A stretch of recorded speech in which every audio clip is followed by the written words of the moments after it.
बच्चों अस्सलामु अलैकुम। उम्मीद है सब खैरियत से होंगे।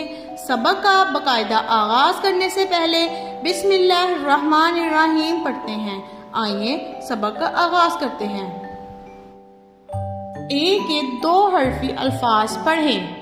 प्यारे बच्चों, ए के दो हरफी अल्फाज पढ़ें।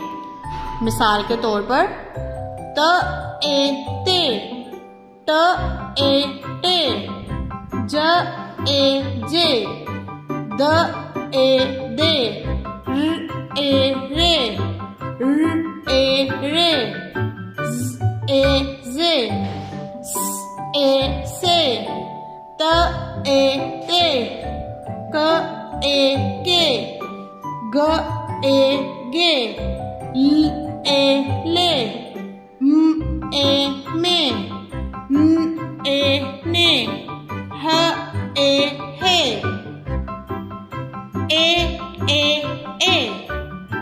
उम्मीद है आज का सबक आपको अच्छे समझ आ गया होगा। अपना ख्याल रखिएगा। अल्लाह।